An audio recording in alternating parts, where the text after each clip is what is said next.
Thank you very much, also you for the very kind introduction, and it's really a pleasure and an honor to be here in this very interesting meeting. This was...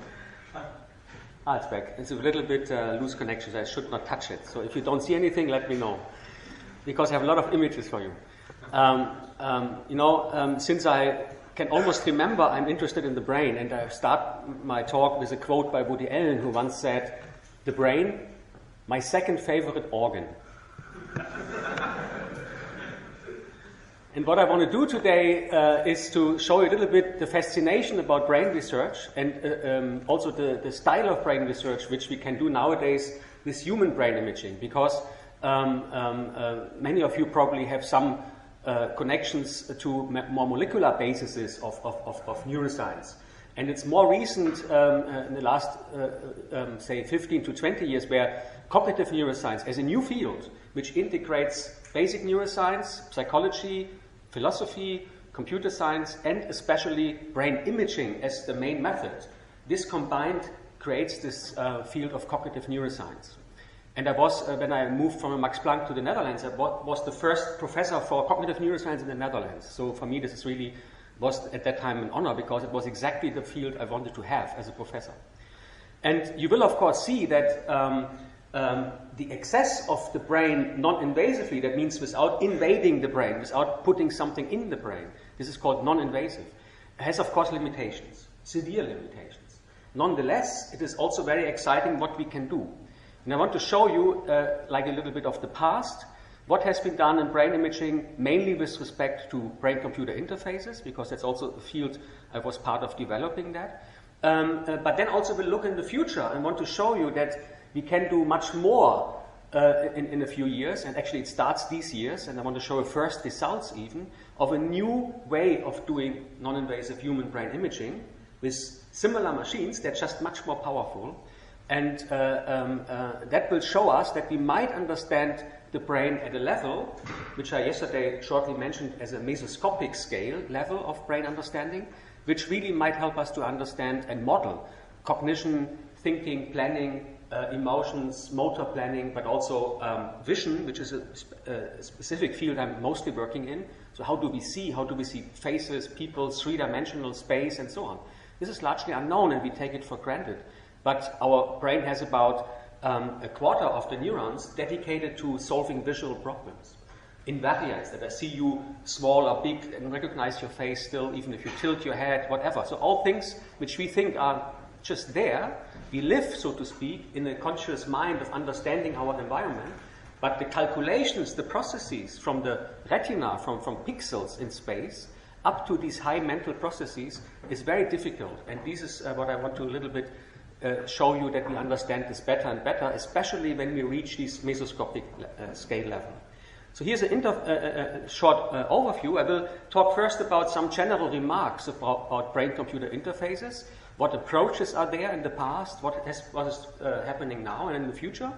Then I will show you one of my first 10 years ago experiments in brain-computer interface with these new brain imaging techniques, not with EEG, which I will explain in a moment, or with invasive BCIs. And that paved the way, although it was just meant for fun, really very expensive fun, I have to say and be honest, but we did a brain-computer interface from brain to brain just for fun.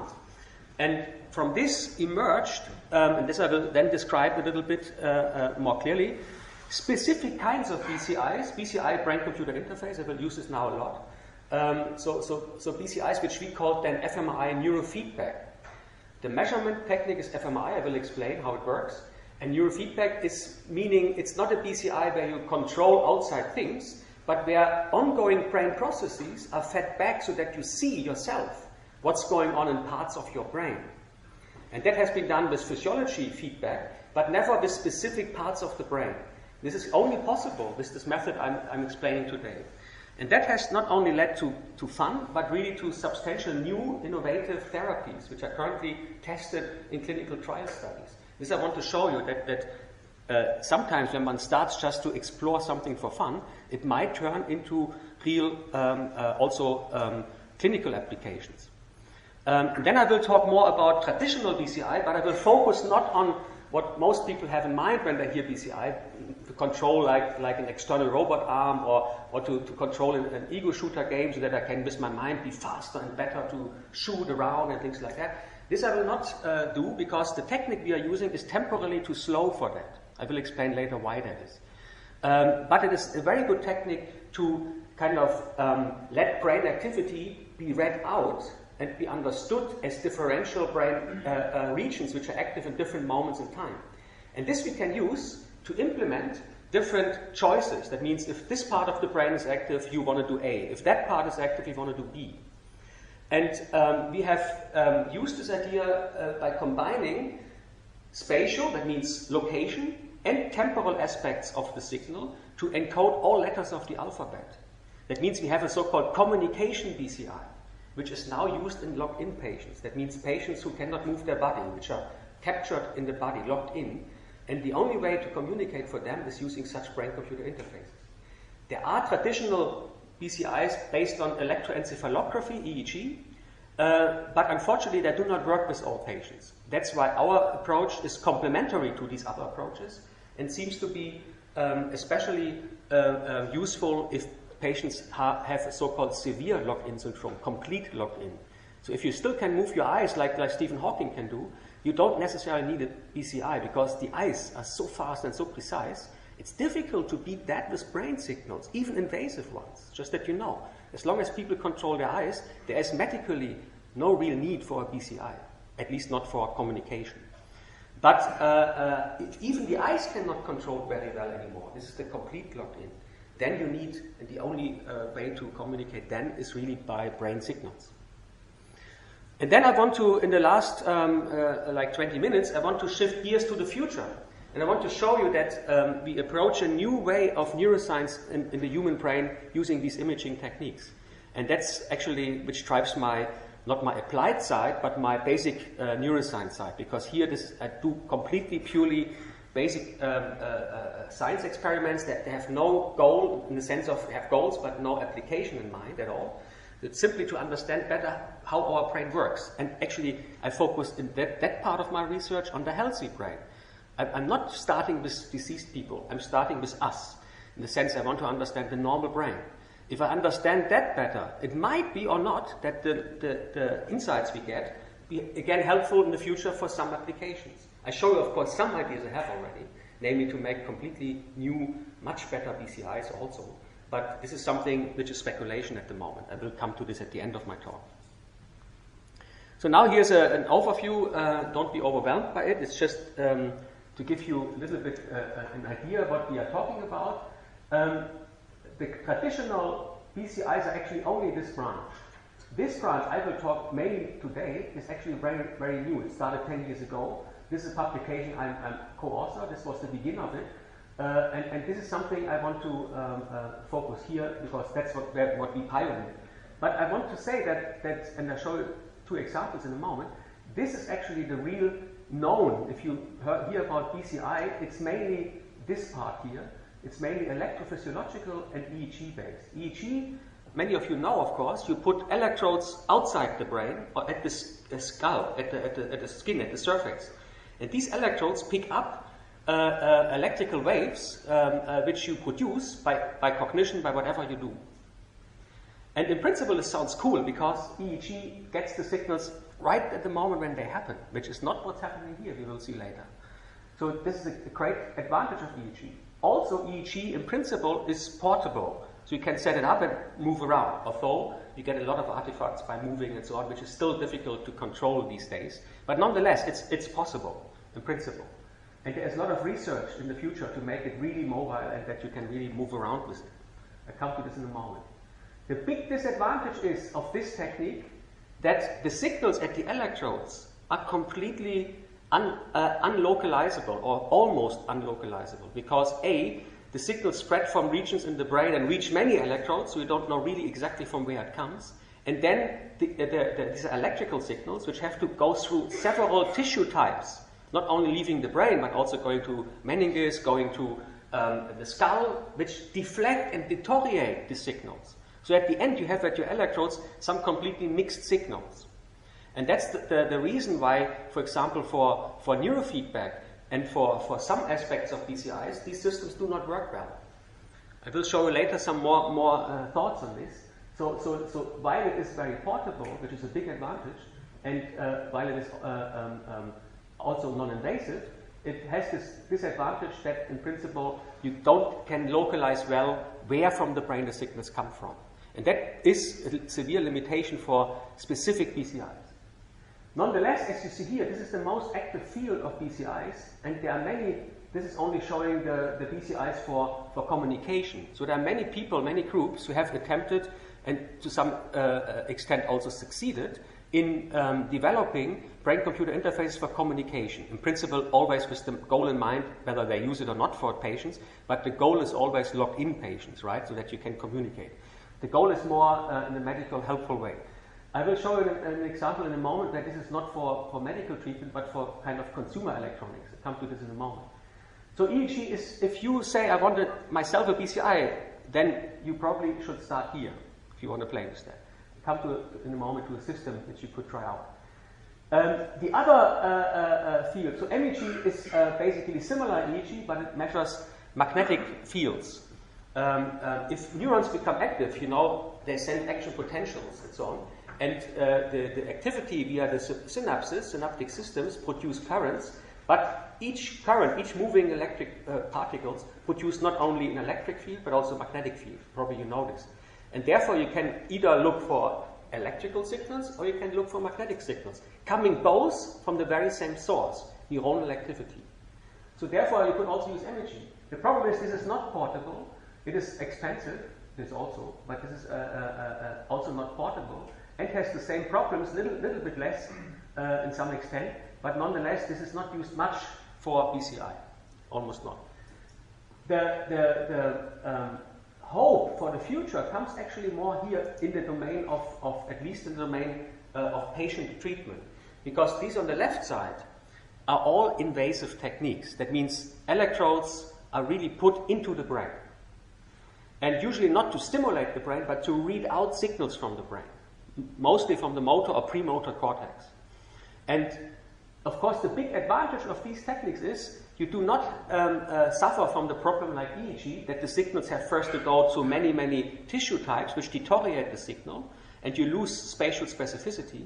With these techniques, since you put electrodes really in a single neuron, or at least in groups of neurons, you pick up then neuronal population responses, say in a millimeter, you pick up signals quite spatially precise. So if I, for example, imagine that my left arm should move, and I have an electrode in the right motor cortex where my arm is represented, and I imagine that, and then I can maybe read that out, and then can control a robot arm doing this instead of my arm, if it's, for example, not possible to move, or I might have lost my arm. So these are the applications which basically can, at the moment, in this level of spatio-temporal precision, only be done by these invasive intracranial recordings. And while this is all exciting, all has its pros and cons. Here, of course, the concept that we have still some risks of surgery here. So this is at the moment not allowed to be used just for fun, just for medical treatment. Like if people have strokes or have severe lock-in syndromes, then some patients get this kind of implants if they agree to it. So this is one field. The disadvantage is it is, as I said, not allowed for general use. Just in very rare cases of a few patients is used, a handful of patients. So it's not really a huge field. The other disadvantage is the electrical signals might deteriorate because your electrodes might not get stable signals over a long time. The other problem is, which actually is quite a lot of fun, which we also work on with our signals, you have to make sense out of the neuronal signals. So they are not just there and tell you, I want to do this or that. So usually you use so-called machine learning tools, which get population patterns of activity and get trained and say, this neuronal activity means now move my left arm. And this neuronal activity, a little bit different, means now move my right arm or turn the TV on or whatever, right? So that means we adapt this technology, and this is more software where the signals are analyzed. We adapt to the brain. This is very important. So the subject has not to learn, oh, I have to think exactly this to do exactly that. in a sense they still do it, but we also adapt to the brain signals. And this is very important, so that you try to kind of track maybe the change of the signals, which slightly change here, so you can track this and kind of correct for changes by using so-called machine learning classifiers, which basically try to understand the brain signals. The point is that I today will not talk much, I'll just show you a little example here, but then we'll leave that. I will mention this a lot, but only on passing, because I will focus today mainly on this technique, and I will explain it in a moment. This is functional magnetic resonance imaging, and this is the technique which is mainly used nowadays for brain imaging. Why? Because it has this advantage of localizing brain activity today typically to 2 millimeter resolution, 2-3 millimeter resolution. With the new technique I mentioned at the end, we come down now to about 0.5 millimeter functional resolution, which we will see changes completely what we can do. So this is what I will focus today on. I will also mention briefly this technique. This is an optical technique where infrared light is sent through the skull into the brain. So it's non-invasive, it's just light which goes in the brain. But the reflections of the brain depend on activity in the brain. So you can see which parts of the brain are more active than others. And in a sense, this measures more or less the same than fMRI, just more limited because you cannot measure deep in the brain with this technique. Here you can measure in the whole brain wherever you want. You will see this. It is kind of an optical technique, but not invasive.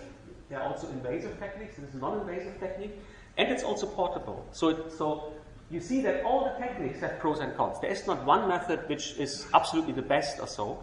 And therefore it's important to see what strengths and weaknesses different BCI systems have, and also in which cases we should use which system, especially of course in the medical domain, where we have to target the best for the patients, not so much that the scientists should fight, my method is better than yours, but it's in the interest of course of patients. And we should then always use the method which is for a certain goal in the sense of treatment or diagnosis, the better system. So here I want to just in passing show you one example. It's actually a very nice movie. I have not could download this morning the movie, but I want to show an image of the movie. And this is from the group of John Donoghue at Brown University, and he's very famous with this kind of neuroprosthetics and BCI work.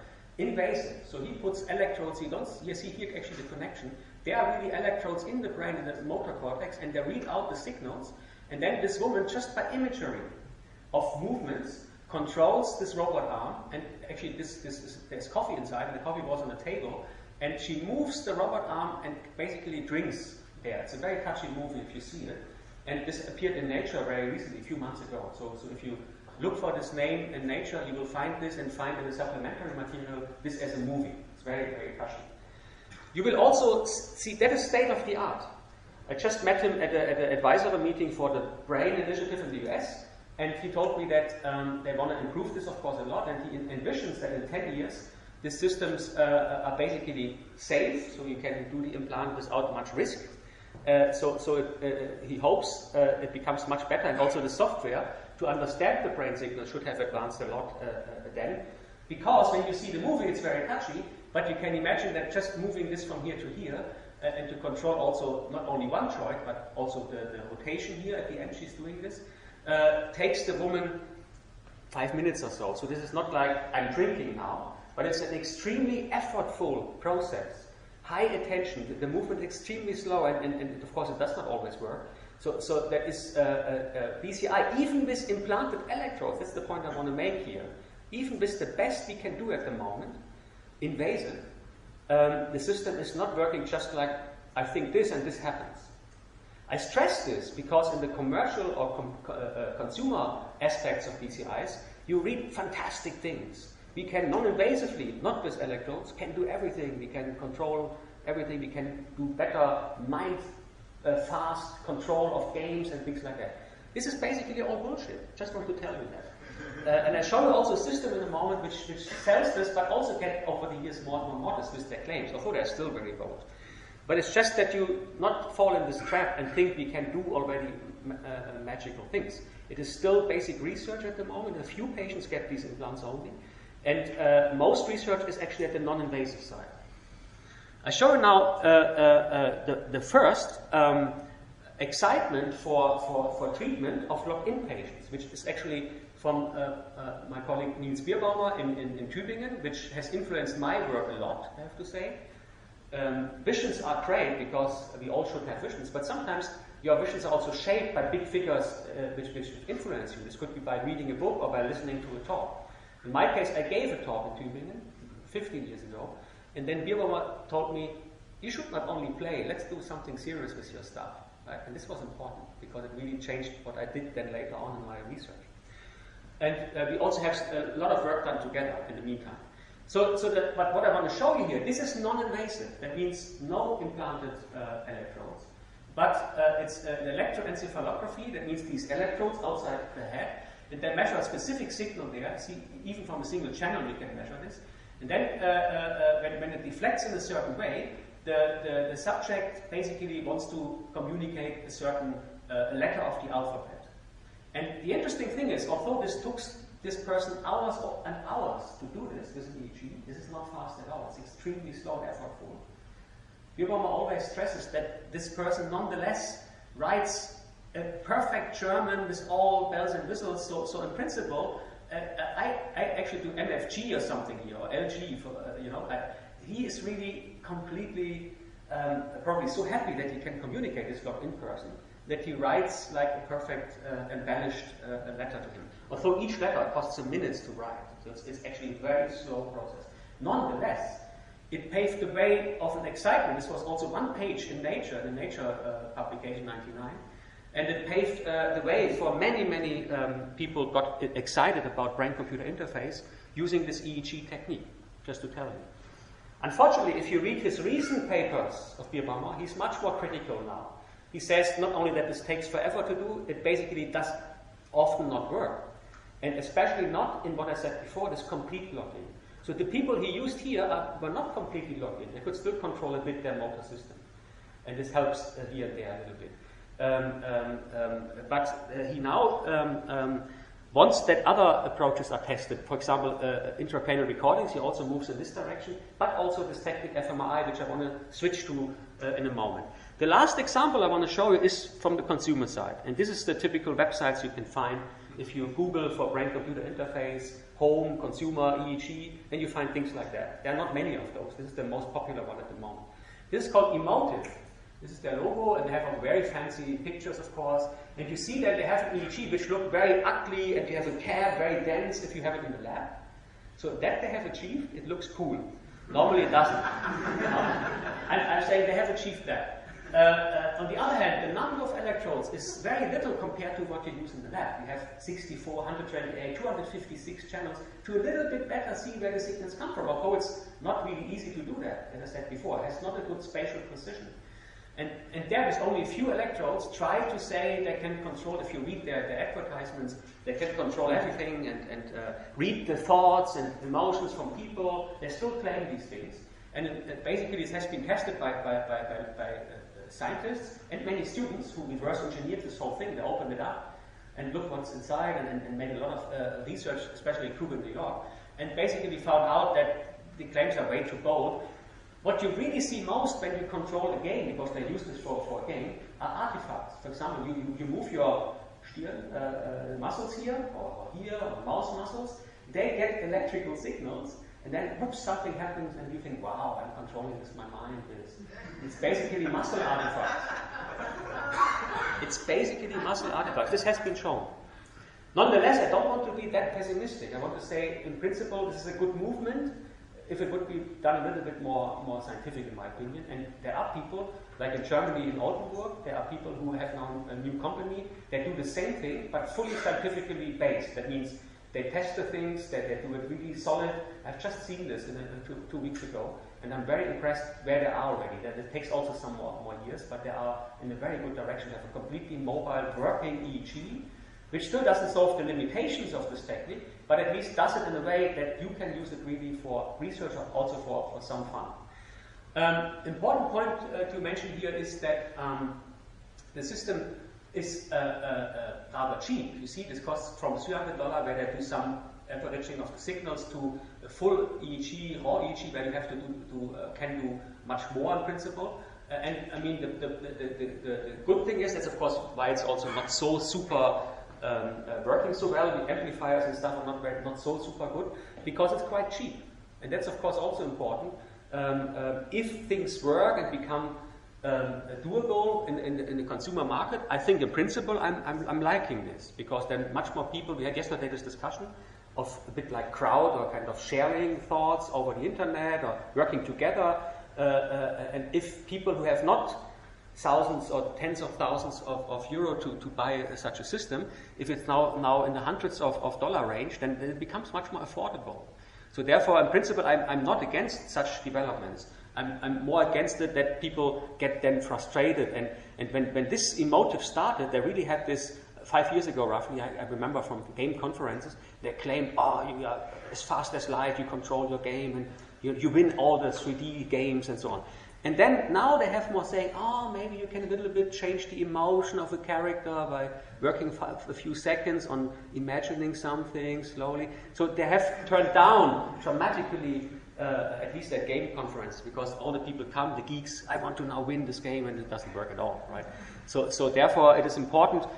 There is some good aspect, but it's also not good if things get overhyped, because then people try it out, get frustrated, and this might disappear, has still eventually this fate, and then some in principle good developments are kind of killed, because if you once have established a rumor or kind of an opinion saying this doesn't work, this EEG BCI, then normal people would never be interested, even if they become cheap, right? So, but I want to switch now gears a little bit and come to some principles of brain imaging, just that we then understand the pros and cons of the techniques we have also available now. And this is based on magnetic resonance imaging. I think most of you know MRI, maybe some had an MRI. It's often what is called anatomical MRI. So people go in the scanner and get here from the brain. This is my wife's brain. You can also see it in full 3D glory on the iPhone and iPad, because I program also for these things, and soon in Android too, where you can in 3D rotate it and learn about all the brain structures and stuff. But so I know my wife's brain very well. But the most interesting aspect is not so much only to see these kind of structures, because we see here in gray, everything you see in gray is a thin sheet outside of the brain, which is the gray matter, which are the location of the neurons, which is only 2 to 4 millimeter thick. It is the outside shell, so to say, of the brain. It's actually where all our conscious and not only conscious, but mainly conscious processes happen, where all our cognition happens. This is actually the cortex. It's the highest structure of the brain, and is related to language, emotions, at least higher aspects, conscious emotions, but also planning, working memory, attention. All these phenomena happen in the cortex. And under the cortex is this white matter, you see here, which are the connections, the fibers, which link all the brain areas. There are recent estimates, or not so recent, that we have about 100 billion neurons in the brain. And we have an average connectivity that each neuron connects to 5,000 other neurons. 1 billion, and each neuron 5,000 others. You see how many connections we have, what network we have in the brain? This is difficult to understand, and I would not say we understand it in 10 years, probably not in 100 years, at the level of all these neurons and all these connections, not to mention the subcomponents like the synapses and the molecules within the neurons which drive the whole process. For me, this is way too complex, and we will not understand it. I challenge sometimes my students and say, I have this new super machine in my cellar at home. I just developed it the last years. And with this, I can print you on a matrix, which is bigger than anything you have seen in the movie Matrix. A super matrix as big as a half universe, which basically prints to you all the activity each milliseconds from all neurons and shows you what happens, travels across all these 100 billion times up to 5 connections. So do we then understand the brain, even if we have a machine, non-invasively, getting us everything, all neurons, all connections? I would say this would be a useless machine. At least we must find ways to summarize, to integrate data, to simplify data, to group data, to make models of the data. Otherwise you would not learn much from such a complex system. So therefore the whole idea is that we want to, or are happy enough that we have systems which don't show us all these details, but they show us enough details about the brain that we can learn about where cognitive functions are located in the brain and how networks observe cognitive functions. The important point is you see here a slicing through the brain. This is all done in the computer afterwards. So you get then the stuff in the computer and can do marvelous things. It's also interesting that we can, in the computer, remove the neurons. So this is the outer shell of the left hemisphere of my wife, and you see this is you see on top of the neurons. They are not green. So my wife's brain is not green. This is very important to say. But I can then peel off the gray matter, and then you see just on the structure which contains the white matter, right? This is marvelous because we can, in the computer, once we have done these scans, they take only about 5 to 10 minutes. Then we can, do a lot of things in the computer and can look also whether there's a problem in the brain, like a tumor or some diagnostic indication of multiple sclerosis and so on. So you can use these images also and slight variations of those for diagnostic purposes right out of the way. And what is this? This is a new technique, just a few years in use, which basically measures and visualizes the connectivity in the brain. So this is part of this white matter here. And this is the corpus callosum, which connects the right and the left hemisphere. They are huge fiber bundles. And I now visualize, because we can measure them, so kind of how water diffuses in which direction, and then we can follow these axon bundles here, not the single axons, but bundles of axons, and visualize them in the computer, rotate them, and so on. So this shows the corpus callosum. This here is the corpus callosum, but you see the fibers go up in one hemisphere and on the other side up to the other hemisphere. So basically they link the two hemispheres. And MRI can also show us this. This is extremely important for neurosurgery, for example, because when you have to remove part of the brain, you not only want to keep brain areas intact, but you want to also keep fibers intact, which, for example, are important for language. Because when you cut the doctors, because they fear that there is still residual tumor tissue, they are quite, remove quite a lot of the brain. But if you then see the fibers and see, oh, if you go here, you would really destroy the language of the person or something else, you might use this kind of data to help to preserve fibers.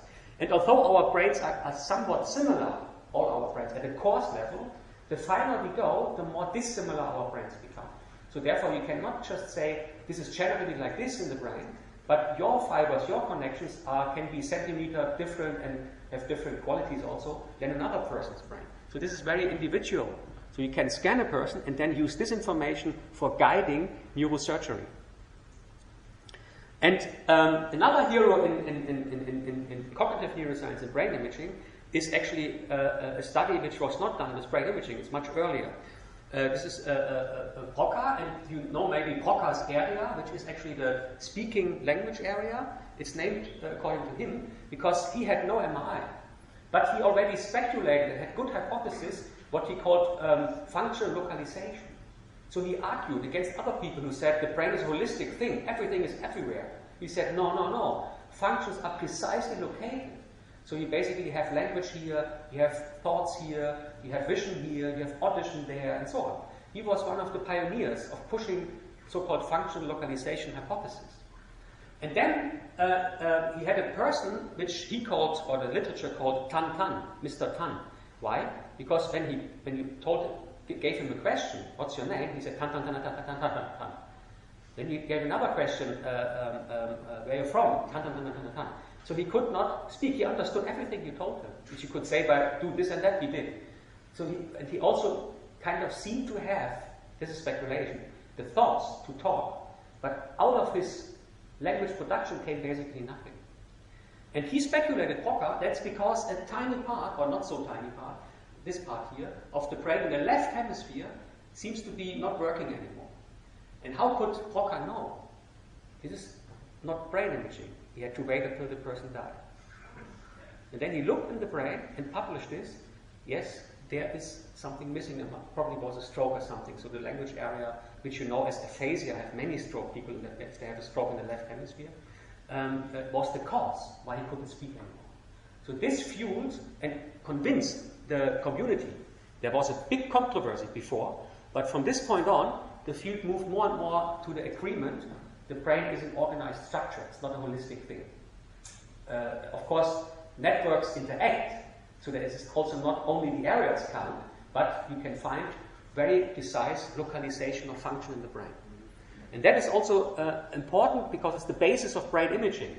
Because we follow that idea, but we don't wait until people die. We not only measure their anatomy, but we measure also the function of the brain. This is the thing which excites me the most of fMRI.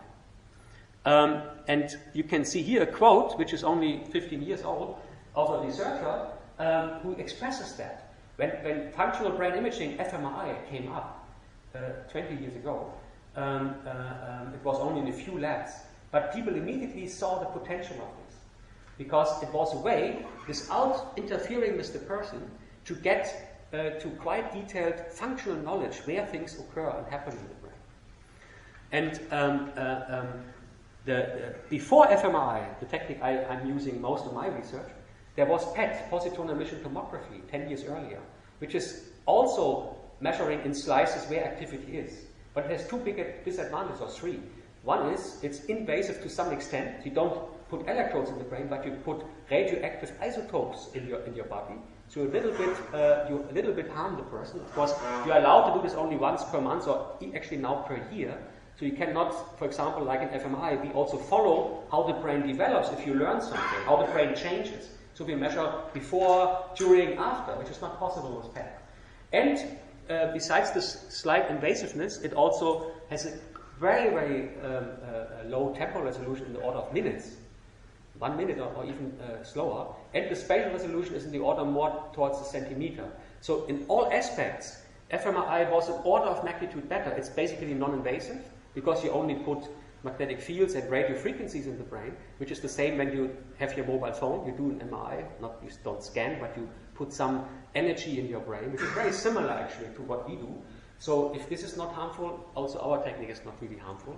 There are some risks. You shouldn't have a pacemaker and things like that. But nonetheless, it's considered, if you use it, say, in the right way, it's considered 100% safe. And that's not the case with PET. And the resolution is really so much better in fMRI, as you will see during my talk, that it has basically replaced PET in a few years. People don't use PET for functional brain imaging anymore. PET is still used because it has another big advantage. It can measure where certain neurotransmitters are located in the brain. You use so-called tracer studies, where you label, for example, oxygen, and then this is also for functional studies, but also other molecules, and then you can basically see, because you have ligands which bind to certain neurotransmitters, and you can see how is the dopamine distribution in the brain. Things like that we cannot do with fMRI. Again, there's not always one best method. For certain purposes, yes, but not generally. You always have to learn and decide for what question, what methods, one method or even multiple, should I use. So how does this fMRI work? In principle, it is like getting a movie from each part of the brain. We call each little part a voxel. It's like a pixel in a camera. We have megapixels nowadays. But we have our pixels in 3D. They're not just in a plane, but they are also in depths. And therefore we call it not pixel, which is a name for picture element, an abbreviation. We call it voxel, which is an abbreviation for volume element. That the smallest volume we resolve in measurement. And you don't see the voxels here, you see this surface rendering of the brain. But what I want to point out is here, from each tiny part, from a region or from even a single voxel, you can basically get a time series, and you can use mathematics, time series analysis, to find out what's going on in these voxels, what activity over time they have. Because a subject in the scanner does certain tasks, so these colors here indicate when a subject does something. Then you can look, is this part active, or that part active, or this part active? You can analyze this. And if you show the activity over time, you basically get, and I'll show you some examples later, real movies of brain activity. And that's the big advantage, because we get not only the anatomy of the brain, but we get the function of the brain. So how does this work? I will not have the time. I'm actually already behind what I want to tell you. Let's speed up a little bit. But what I want to say is that with this technique, we basically do not measure neurons directly. So how do we get our signals? Honestly, there are several Nobel Prizes behind, from like 60, 70 years ago till recently, 10 years ago, where the last two Nobel Prize winners in MRI, or related fields which are important for it. And the important aspect is there is a chain, which in itself is unbelievable. I'm even still wondering how people figure that out, that this works.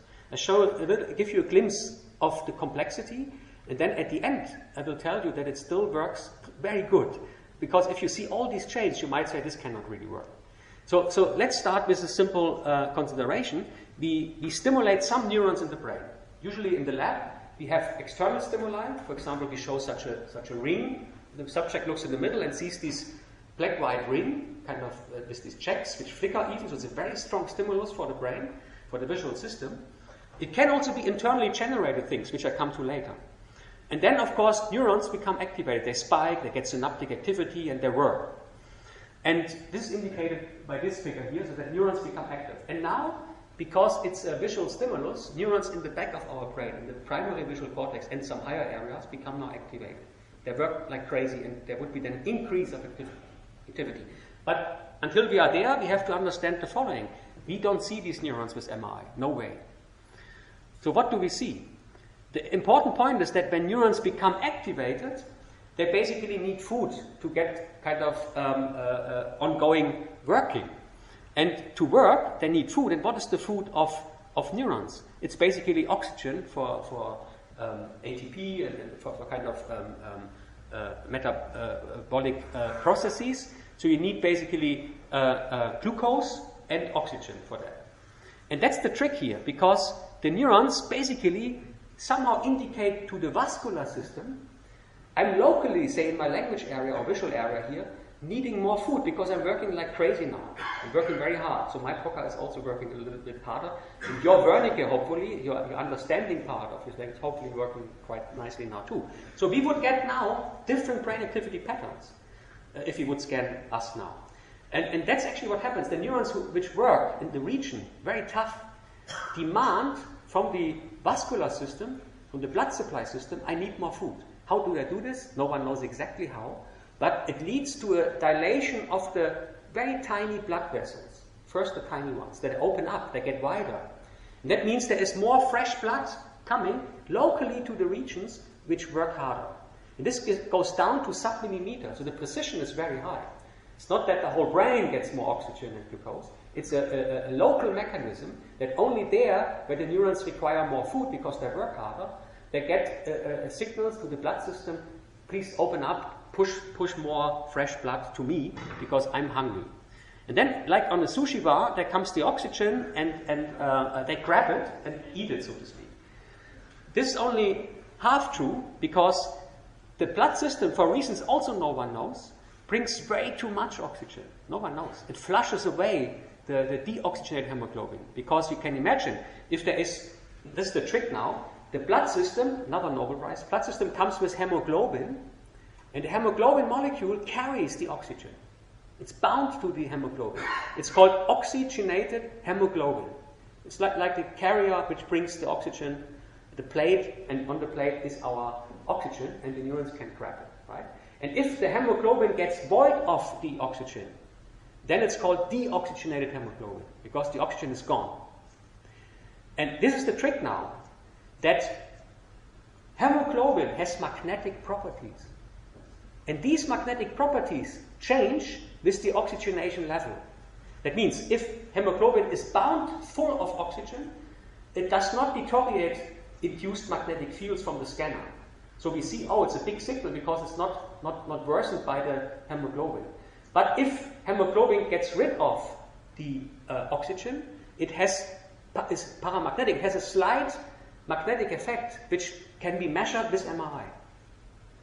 So the trick is that this chain goes from electrical neuronal activity via the blood system into the magnetic properties of hemoglobin, because they are finally picked up by the MRI machine. So it's a quite indirect chain of events which lead to the signal we measure.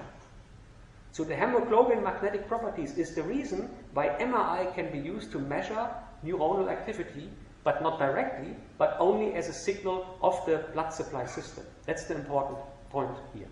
And that brings the only severe limitation, except that it's not portable, but from a scientific point of view, the most severe limitation is the speed of the signal. Because when neurons become active now, it takes a few seconds until you get to this region the increased fresh blood supply, which you get the big measurable signal. And that basically limits it. So I cannot use it to control a wheelchair, because I was asked from Nature, and I once talked about this at a meeting, that you cannot control wheelchairs with fMRI. And I wrote them back, please remove this from your website. A, the people lie in the scanner, wheelchair. And second, it takes seconds to control something, so it's not good for that. It's good for communication, but not for controlling devices, because it's too slow. So that's the severe limitation of the technique. But its big advantage is, and this we will exploit in applications which are not so much millisecond precise, requires not millisecond precision, which are a bit more tolerating a few seconds to do what we want to do. And these applications we have over the years put forward and used for medical applications. We'll skip that a bit just to see here a little movie where you see on the left side are stimuli, and then we can observe on the right side, and if the stimulus on the right side, we see the activity on the left side. So this is just showing that we can indeed really localize and measure where something occurs in the brain. I will skip this a little bit because of time. Just this for fun, this is a morphing we can do in the computer. So we basically flatten the brain. Sounds a bit strange, right? So the brain is folded. We have all these gyra and sulci. But it's difficult to look inside the brain because of these gyra and sulci. Things are buried in the sulci. And if you slice through it, you get just a strange cut through the gyra and the sulci. The topography of the cortex is lost by a slice. This technique here keeps the local topography, so who's my neighbor, intact, because the cortical sheet, as the cortex is often called, is flattened out on a 2D surface. That's very helpful to understand how information is located in the brain. For example, you see very beautiful visualizations in the brain if you project the activity not in slices but on this topographic flattened cortical sheet. It's a very nice technique which helps us a lot to understand the topography and the details of the cortex better over time. And now I want to show you an important aspect which we pioneered over the last 10 or so years, or 15 years, and that's actually that just for technical fun at the beginning, I developed a software which was based on another software I developed which was called BrainWatcher, and then this software I called Turbo BrainWatcher. The reason is I made it as fast as possible from the analysis side, and the important point is that until this time, there were a few experiments before, but mainly, also today, fMRI gets you a huge amount of data, because from each voxel in the brain you get this time series. And so people do not analyze this while a person is scanned, the functional data.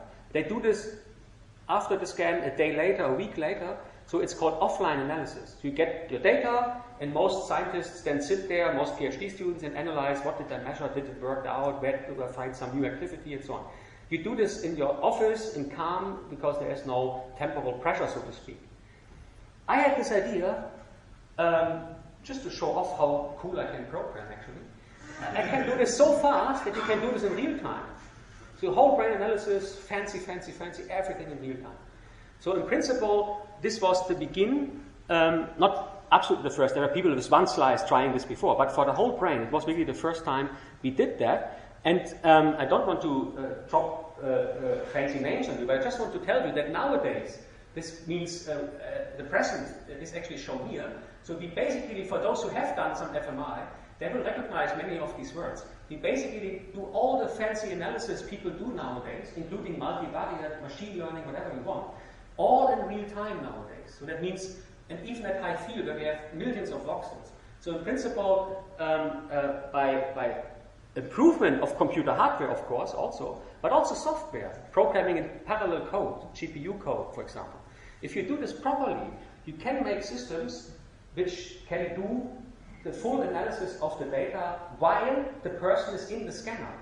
That means he is in the scanner, but I see already during the scan which brain areas become active. In real time means a few seconds behind, not because of the software, where the lag is 100 milliseconds if I push it hard, but it's the lag of the hemodynamics. That means the blood supply system, as I explained before, takes a few seconds. That's an intrinsic delay which we cannot shorten. It's a fact of nature. And now I want to show you how this looks. This is very old movie. This looks a bit different now, but in principle it shows you how it works. So now a subject is at that moment in the scanner. We see the brain slices coming out of the scanner now. And then the system analyzes the data, but it's also interactive. So So you can just probe in some regions and look what's going on in this region. Then you see that it's indeed online, real time, because the signal is not there, but it comes over time. Because, and this is this kind of movie which you see here. So the brain is measuring. You see that here some regions become active. The subject sees now phases, and you see that these voxels in the visual cortex in the back of the brain go up, so they are very active now. This was when nothing was on the screen. Then comes phases, and you see the signal goes up. And if the phases are stopped, no longer shown phases to the subject in the scanner, you see the signal goes down again. So this is a measurement, you see it also here, measurement in real time. You see this is the visual cortex of the subject here. So the whole occipital part, the back of the brain, becomes activated. Yellow means highly active. That means many visual, 15 to 20 brain areas are now active, analyzing what is this person seeing, to try to make sense out of this in the visual cortex. And now nothing was shown on the screen, just a black screen, but now we show to the subject images again, but not of faces, but of places, like in Dresden Rainer Goebel, things like that. So we show places, scenes, sceneries. And when we show those, you see also the visual cortex is not changing much because it's also active now, because we see a response to images of places. And now you would say, yeah, then I don't learn much because everything I see activates the visual cortex, so what? The interesting part comes now. We can make a difference in real time and say, software, show me only the difference in the brain where faces are more active than places and vice versa. This is called the contrast. We contrast the two activities and localize the regions which are specific for faces or for places, houses, places. And this is actually in 3D, in real time you can even project this on 3D. This was also the first time this was possible. And you see that now the whole visual cortex is, this is a ventral view we see from the bottom of the brain. This is the back, but this is the bottom of the brain. This is the temporal cortex here. And now we show the difference between houses and faces, and then suddenly all the activity seems to be gone. But it is not gone. It's just that in the difference, there is no difference because the visual cortex activates in both equally. But here are regions. This is the face regions, and these are the place regions, which are active specifically for images of either faces versus places. And this you see also here, if you look at from these regions, if you look at the time courses, this is from the face region, and you see faces are much more active than places. And these regions here are from the place region, where the houses, places are much more active than the faces. So this is called a dissociation. So we see that brain areas have specific response properties. They don't respond to everything the same. Because some areas try to understand what face do I see, and it's specific for faces. It responds best to faces, whatever you show. Faces, it works much more. And another area is more for spatial things, for navigating. Hippocampus, the parahippocampus is for location memory, things like that. So that means that we have other regions which care more about where I'm in space and where I have to go next. So the brain has this proper function localization, and we see this each day because we scan a lot of people and localize fine-grained functions in the cortex, in the brain. That is the fMRI technique. But if we can do this in real time, as you have just seen, this I will skip. This allows us new applications. Namely, when we are able to analyze the data while we scan, then we can also feed back information to the subject, because I have it already analyzed. So I know like how strong the activity is in the face area. So why not just showing this to the person, back to this, who is just scanned now? Why should I do it? Good question. You could do it because the subject might want to see what's going on in my brain and how strong is it active. But in neurofeedback, we basically do it so that the subject can learn to influence the own brain. So I not only show it, but I tell the person, try to change it, activate it more, do something. This is neurofeedback. You not only show it, but you instruct the people, try to change it. This sounds a bit weird, but you will see that this leads to even new therapies, because it really helps people, I could say, calibrate, to really optimize the brain over time, so that it gets better and better working for specific goals. It's like a self-therapy which you can develop with this technique. And why we introduced this neurofeedback with this technique, fMRI, and why we are so excited about it, because we have this high spatial precision. So in EEG, if you read a signal, then you basically don't know, does it come from emotions, come from planning areas, from visual areas, and so on. It's basically a mess. In this technique, we can select just a region of your emotions, just a region of your vision, just a region of certain numerical things, or from kind of singing in your mind. And we can feed back specifically what's happening in these localized regions to any precision almost, down to millimeters. So that's really the only method which can do that. And that means also that the feedback we give is highly specific. It's not coarse, it's really precise. And that is also why this technique is, at least what we now see, it's still ongoing, leads to very, very new applications. And just to separate this a little bit, if we with fMRI measure the brain and analyze it in real time, we get from each region, we get also the whole brain, but we don't show the subject the whole brain. We don't understand the whole brain. We don't want to mess the people and show them just the mass of activity. So what we do is, and that's where neuroscience comes in, we carefully select the regions which are relevant for certain goals. Like a person who has problems with anxiety, we show him his amygdala so that he can train and learn to control and see how his emotion system works, but not the whole brain, and so on. So if we have this analysis, we basically show it back parts of the brain to the subject who can then influence it, and we make a closed loop here. That's the neurofeedback loop. This is what we call neurofeedback. Not biofeedback, which you might have heard. This is when you control your pulse and things like that, peripheral physiological signals. This is really changing brain signals directly by this feedback. Therefore, neurofeedback.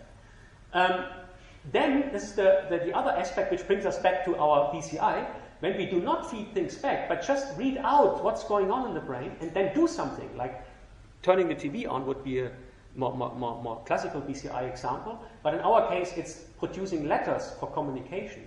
This is a classical, what we call a classical BCI. So this part of real-time analysis is the same for both methods, but if we do not feed things back but use it as commands, then we have a BCI traditionally. But if we use it to feed it back so that the subject can, so to say, work with his own brain, then we call it neurofeedback.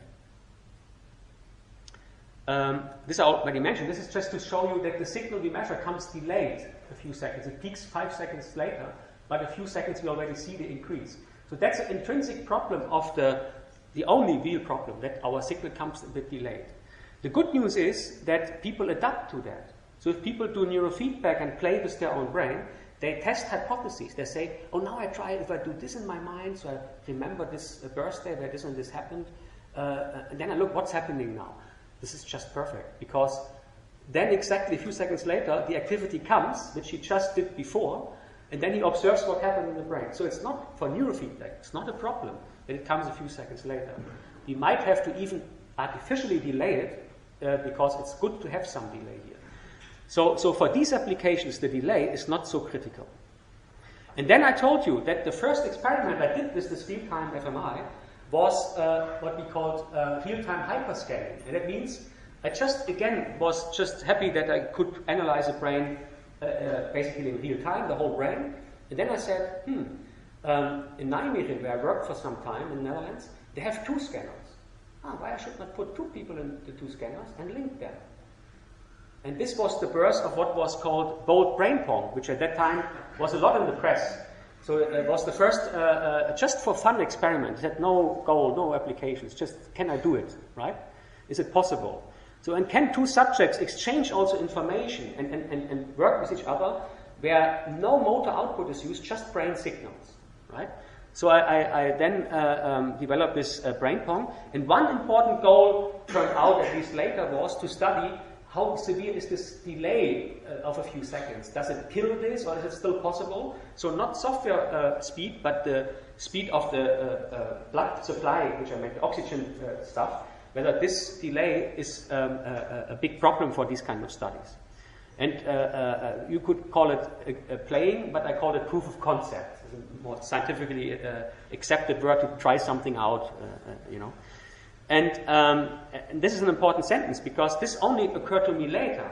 But this study, which at that time was for fun, paved the way for real clinical neurofeedback and communication BCI studies, which are now done a lot in my lab. So how does it work? So since when I was young, had not 3D ego shooters like you, I had just Pong. So I said, let's use Pong. It's easy, and I like it a lot. So the trick was that the subjects did not lie in the two scanners, right? And they do not get any joystick, any pedal, any control. They were just removed. They had no way to control this by motor output. The only way we told them, you have to do it by using your brain. And the idea was that each subject could use whatever they want, any mental strategy to activate the brain area. I'll come to this in a moment. And then to lift the racket, to catch the ball from the other one, to lift the racket, they had to increase activity in a certain specific brain area. Make it more active. The more active it becomes, the higher this thing goes. If they don't activate it, it goes down. So with activating a region of the brain, they could put the racket here and catch the ball and hit it back. The other subject observed this. Both subjects see the same screen, and he sees, oh, he's activating well because this thing goes up. And now where's the ball coming? Ah, maybe here, so I also need to activate this. So they play with their brain and activate their brain areas. Both in interchange, right? And it turned out it's not that easy. So I told my students, I have this new cool idea, I need some subjects. And some looked at me, what? Our boss is crazy now. You know? He's completely crazy. But then some students said, at least I want to participate, which I called then a bit bold, the brain pong competition, right? And I said, you only get admitted if you do some practice alone beforehand, so that you not waste too much time, right? But also in the scanner, but individually trained. And what they trained was to regulate an area, which we had to find out which one before we did the brain pong, which they learned to control beforehand. And we did it by having this thermometer display here, and the red marked activity level, so it's low at the bottom and high at the top, and the marked red level was the activity they should get. So it could be low or high or middle and so on. And this looked then like this. So you see now in gray the amount of activity of one of the participants, and in red the target level they should reach. And the subjects, after some practice, is a little bit jittering, it's not super precise, but they learn to control their brain areas to keep this also at a certain level. Now he should stop and go down, and you see the signal goes down with this delay of 2-3 seconds. So the subjects really practice this, and at some point, say after 2-3 practice sessions, can do this. And what do? Some subjects imagine faces, we use then the face area, and the more intense they think on the face, the higher this goes. And they learn and fine-tune their thoughts. You don't know exactly now what should I exactly imagine, how intense, but you learn this based on the feedback. You learn. What shall I do? Now if I do this, it goes a bit higher. So you learn this. That's the learning aspect here. And then you have some control over your brain area. You can just modulate it. It's called self-regulation. And then when people did this, I put them in Nijmegen in the Netherlands, in this first imaging center for cognitive neuroscience, where there were 2 scanners. And we put one subject behind this window, this is one scanner, and the other scanner was, they used it now, right? So there were 2 connected rooms and 2 scanners. So we put 2 subjects in, you see here the 2 subjects. Then this is also an IT problem because we have to connect a lot of computers. So we basically fed the information to one scanner. It was a 1.5 Tesla scanner, which is very weak considering today. There's 3 Tesla standard. And this got the better one because he got a handicap, a bit weaker scanner. The other subject get a 3 Tesla scanner, which was not so good, so he could kind of modulate a bit better because the scanner was a bit more getting slightly better signals. So then this was analyzed in parallel on 2 computers for the 2 subjects, but then the activity which were regulated by the subjects was integrated in a BCI, where we basically show the actions from this subject as the height of this racket here, and the action, that means the amount of activity from this subject in his area to control the racket here. And then this display was sent into the 2 scanner rooms, so that the 2 subjects on the screen saw what both see the same thing, what the other's doing, what I'm doing, how well do I do. And it's important also for you, because an important aspect was that we entered here also a real-time social cognitive neuroscience. Because you see now a real-time playing, it's a bit slow, because you know the hemodynamic is not millisecond precise, so I slowed it a bit down, so that subjects can use the time up till about here to plan how strong they should activate. Then they activate, because hemodynamic has a bit delay. You need also some time to know where is the ball coming, right? So I give the people a bit more time. But you see they play well. And at my first experiments, I had no counter of points. As soon as I added this, they played so much better. And if one lost and come out of the scanner, he ran to the other room and said, "Next time I beat you." so it was immediately completely social. And we see, of course, a lot of the social networks if we analyze this data afterwards in more calm. Because here we do it just, so to say, for one area and look how active it is. And there was also, we had not 2 scanners at that time where we got a visit in Maastricht. This is Bettina Sorger, who works with me on this. And there was Dennis Wilms from WW Wissen from the ARD in Germany. He didn't believe this. So we put him in the scanner, and he was never in an MRI before in his life. And after about half an hour, he played Pong. And he wrote and also showed this in the TV, that it was not perfect, but it was good enough that he was convinced that this really works. So it was for us, of course, very nice, because it's the crucial test, right? If you're in the lab, you can always train and do and prepare and repeat. But if you have a real-time TV team coming, it's just that we put this guy in the scanner and he wants to do this, this is stress. We had the same recently with the BBC for the communication, I'll tell you later, and it also worked quite well. And it comes in Steve Hawkins' TV series, I forgot the name, very soon. So this is things you can do. But now, let's talk a bit more serious. This was really just for fun, so to speak. But we learned so much what is possible in brain regulation and what not, that we then decided, based on people like Niels Bierbauer and Nikolaus Weisskopf and many others, which I worked together with, to really try to apply it for clinical applications. This was just at that time an idea. No one knew whether this will work. There was one paper in 2005 from Stanford University. They tried this also. They heard about these studies and then did also real-time fMRI, neurofeedback, on pain patients. And they claimed in their paper in PNS that with neurofeedback, their patients suffer less pain and learn to control their own pain. It's from Christopher Deschamps, studying at Stanford. He has also a very fancy TED Talk if you want to see it. The interesting point here is, this was opening the idea, let's apply this more for real clinical, medical purposes, not just for fun. And this is just then the setup, how this works. You have the scanner, you read the signals, and this is the thermometer I saw before, but this can be anything you show, fire or whatever, and something which indicates to the subject how strong a certain part or network of the brain is. And then you can learn to modulate your own brain activity by mentally playing with yourself, with your mind. And we had a very interesting subject who taught us a lot. We had Mathieu Ricard, who is a French biologist, but he stopped about your age, science, at least the lab science, and went to Tibet and become a very famous meditator. He gives now retreats and so on. He's well known. He also works with the Dalai Lama, translates into French. Himself wrote a book about happiness. It's called Happiness. So he's also very much in philosophy and meditation, of course. But the interesting thing is, because he was trained as a scientist, he is still extremely excited about neuroscience.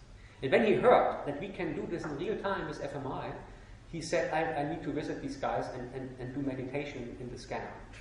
And Tanja Singer, who's now in Leipzig, we published this together because she brought Mathieu Ricard to our lab because she knew him very well.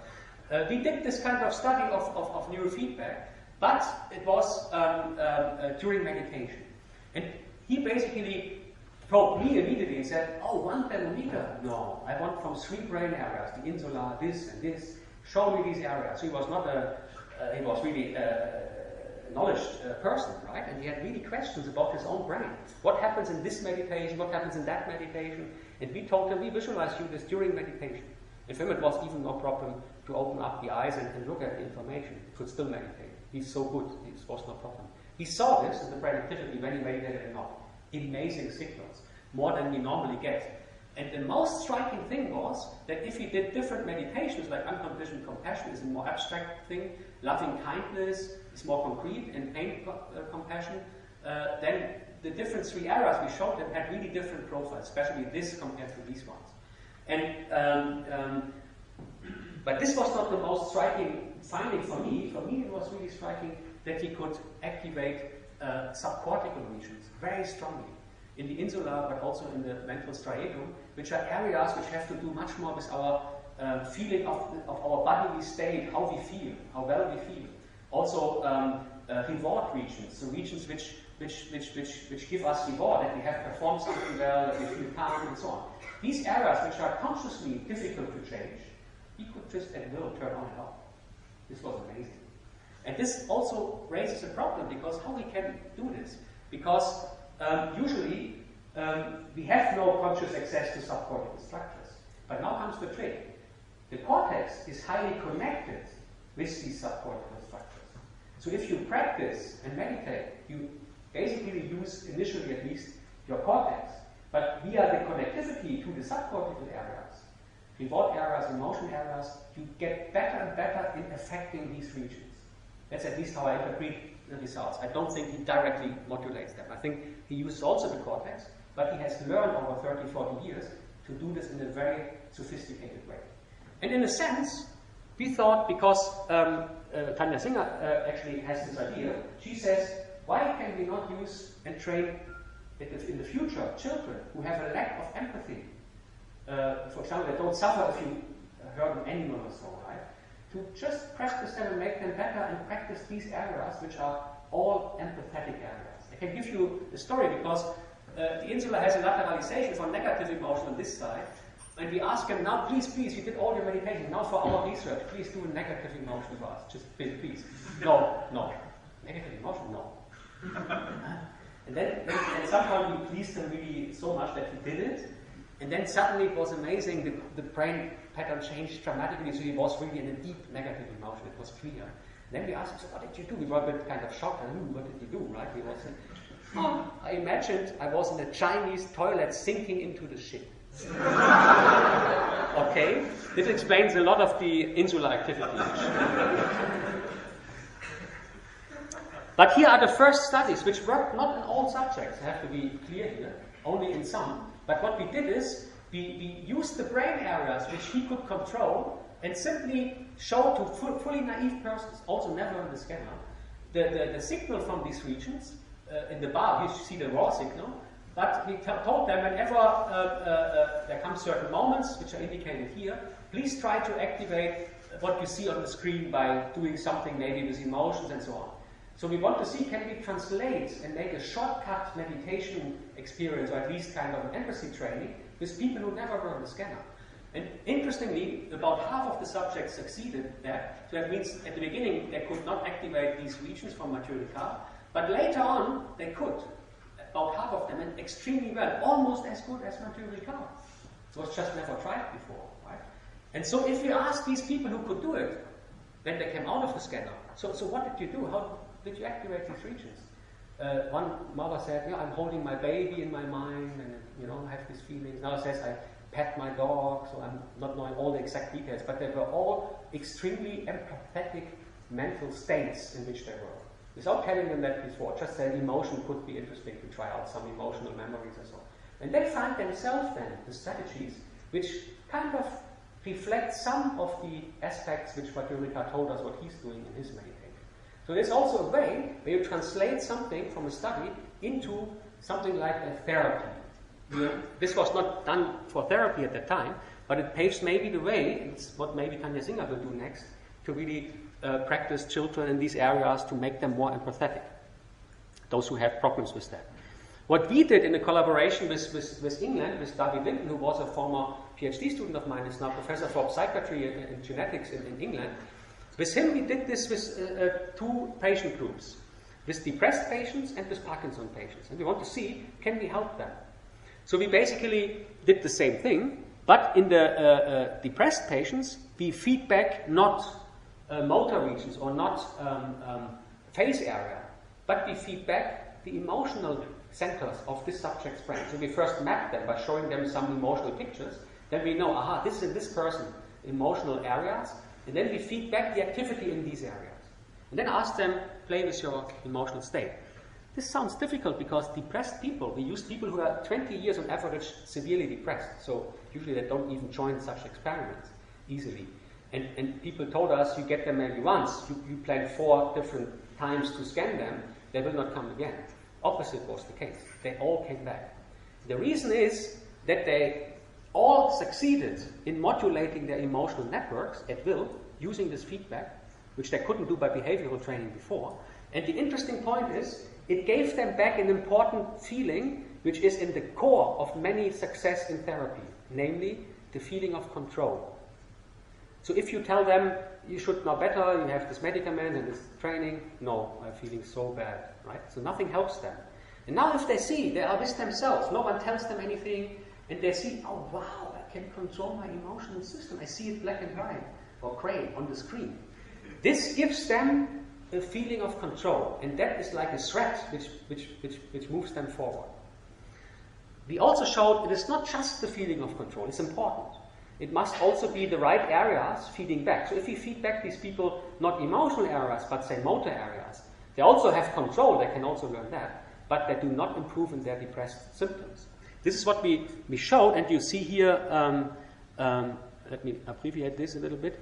You see here the individual subject, the first we studied, and this is the depression score. From 5 up, you are considered clinically depressed. And you see, not all subjects, but this subject here got a dramatic decrease in depression. This was not achieved after 20 years of medicaments. This is coming in addition to the state where they were after treatment of all other things.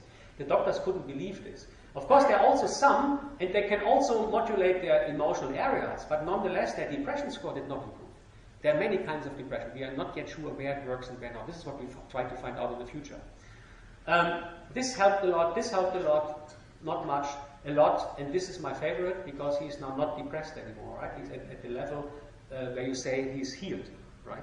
Of course, this is an exception, and it does not completely heal these people, but they all, almost all, get really the feeling of substantial improvement of their depressed state, become more active again, feel that they have more control in their life, and that's important also. It is not only when we scan them, each line are 4 different times where we scan them. This is the first time, the second time, the third time, the fourth time.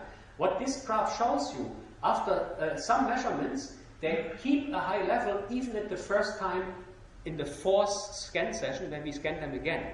What that means is, it's very important, that what they have learned with neurofeedback in the scanner works also outside the scanner. So it's not only that they feel well in the moment that we scan them, but they feel also well in between. Because when they come after some practice, they keep the level of control which they have acquired. And that means they can do now, when they know from the neurofeedback, they bootstrap their mental states that they really help them and they modulate them. But achieving that once with the feedback, they can practice this then later on also at home. That's very important because some critics said, yeah, that's cool, but this only works when they are at the moment in the scanner. This seems not to be the case. It seems to really generalize. And right now, this is also a glimpse to the future. The UK was so impressed by that, the kind of health insurance system, that they launched the first clinical trials. That is actually the first time that fMRI is ever used for evaluating it really for real clinical purposes. Normally it's used in neuroscience and in research, but not much in therapy at the moment. I will skip that. We also did some success with Parkinson. I want just to mention the neuroscience kicks in again, because in Parkinson we do not use the emotional areas, but we use so-called premotor, supplementary motor area here, because it's well known that this area is activated by imagining moving fingers, for example. And in Parkinson, if you imagine moving fingers, then you activate not only the motor cortex, but even more the premotor cortex. That's very important. And we could help these people also outside the scanner, so they were much better and faster in moving their fingers and things like that. So I see my time is actually up, so I want to very briefly mention now the communication BCI, and then only have a few remarks for future perspective. So this is actually a good summary. I can skip the details, which shows how our BCI we developed really works. And this was published just a year ago, and also got some attention in Nature, and also in the public press. And the idea is that the subjects basically learn to communicate letters of the alphabet, but they have to do mental tasks. That means the subjects cannot just think the word BCI and then it comes out, but they have to do like specific mental tasks, like reciting a poem or doing some number calculations or doing different mental tasks which are spatially separate in the brain. give you an example what this means. This is from this Wilms, this is German again, from this TV thing. So he imagines now playing tennis. So these are the areas active when you imagine playing tennis. This is when you recite the Erlkönig, a poem. Then you get Broca. This is the language area we saw in the Broca slides before, in this subject. Then we do some number crunching, and then we get premotor and also not visible now in the parietal cortex areas. If I put these three mental tasks on top of each other, then you see there's some overlap, but each different mental task activates different regions in the brain. So if I then have a brain reading device, and I see, oh, now this area is active, he's doing number crunching, then I can use this for controlling A. If he does the other task, I can control B, and so on. But the subjects, especially patients, should not learn 20, 30 tasks for each letter, right? So therefore, we let them only learn 3 tasks. But then we also use temporal aspects of the signal, so how long you do the task, 5 seconds, 10 seconds, and so on. And that helps us with some other tricks to get 3 by 3 by 3, 27 distinct mental states which we can assign to a different letter. And that works very well. The only problem is that such a table no patient could learn. For example, when I want to say B from BCI, I need to do playing tennis, and I have to start now and do it quite long. They could never learn this by heart, of course. So my PhD student, now postdoc, Bettina Sorger, actually came up with a nice idea to use this kind of guided display, where if I want to communicate E, we have a gray thing which runs over the screen slowly, and as soon as your letter becomes highlighted, like here, the E, then you do the mental task, which is motor imagery. So that basically guides you, and that means you have not to remember anything. You just, when your letter is highlighted, you do the corresponding one of 3 mental tasks. That's all. And with that, we encode all 27 letters of the alphabet and have done the first fMRI communication brain-computer interface.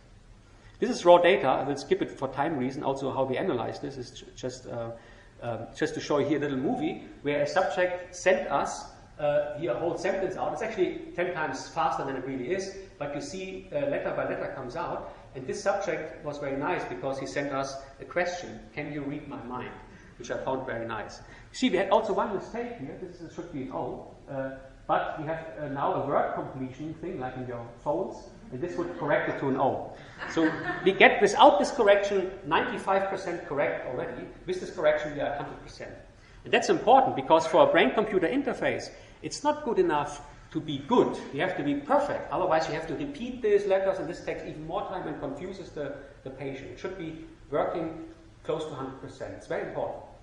And this is also what we stress in our paper, because we now also do communications back and forth.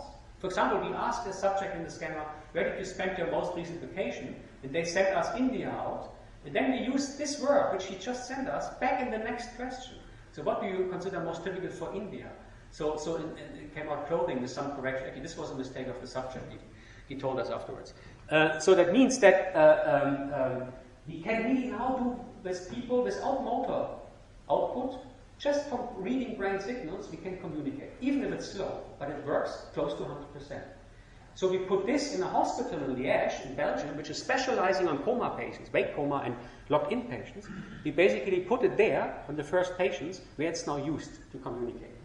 So that, and it really works quite well. So we have to do more research, but the first paper we're just preparing for the first real patient data. And in the future, this of course will continue.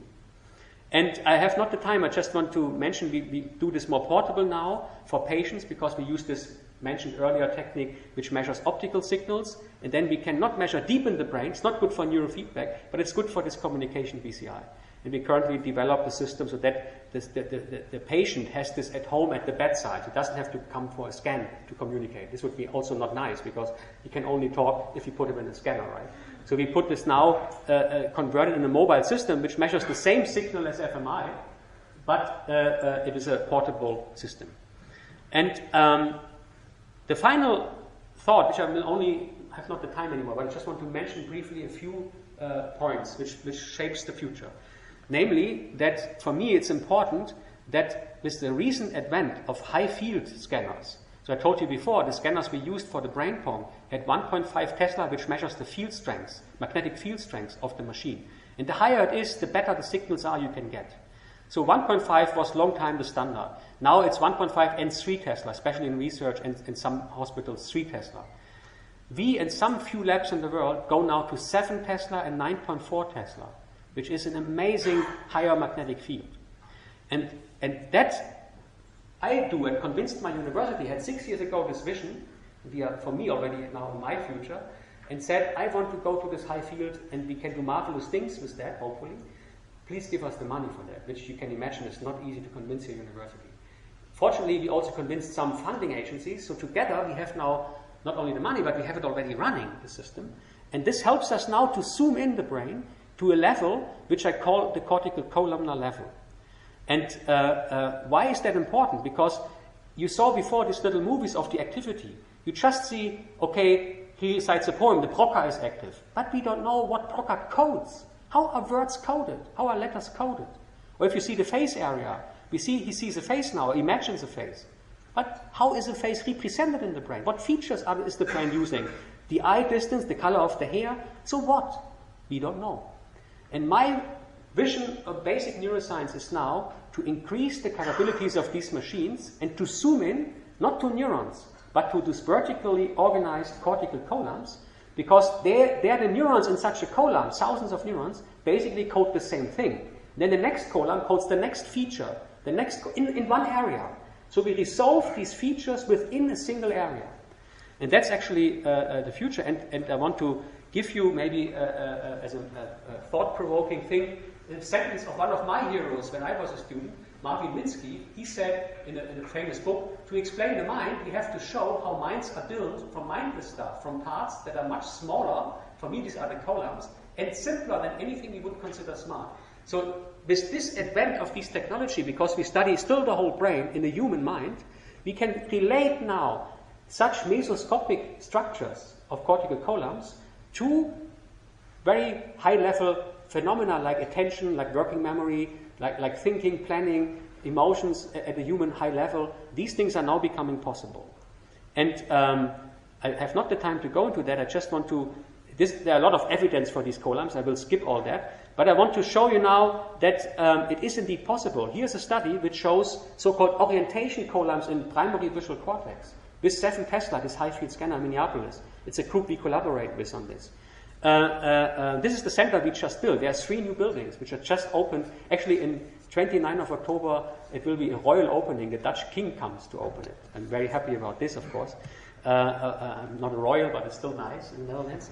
But you see here are the scanners. This is the 3T. We have a 7 Tesla. This is a standard scanner. This is a high-field scanner, 7 Tesla.